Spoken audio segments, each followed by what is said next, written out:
来关心新北市的消息，新北市幼稚园饲药这个风波呢，拖将近1个月，这个期间。 民进党有几摆质疑校长处理了无妥当，伊也毋过新北地检署昨公布检验的结果，36个囡仔头毛拢无检出巴比妥甲苯二氮并类，这个案件依原伫侦办中。侯友宜伫今仔日临时开这个记者会，伊表示讲囡仔无代志，这个心肝头这粒石头总算会当放下。伊也毋过批评操弄抹黑的人必须要负起社会责任，要求民进党的主席赖清德爱针对这点回失礼。也毋过民进党的发言人张志豪甲回应讲，这个6月7日是侯友宜成功幼稚园的老师居心叵测。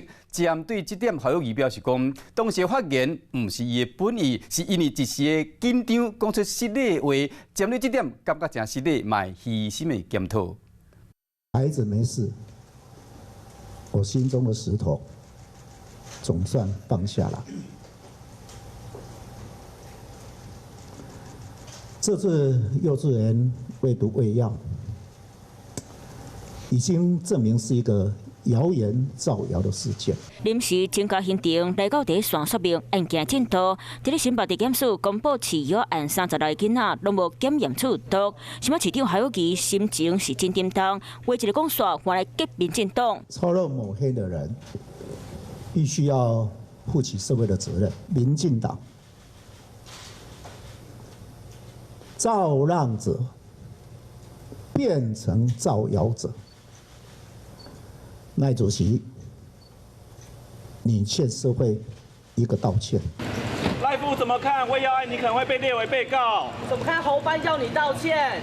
面对侯友宜严格批评，民进党嘛来抢动起。真正这个抹黑的始作俑者，其实就是国民党，其实就是侯友宜。侯友宜自己表示，他说板桥幼儿园老师的喂药事件，这些居心叵测的老师，让我们的孩子受到如此严重的伤害。当时的发言，不是我绝非不是我的本意或是恶意，而是一时情急之下，对幼教老师。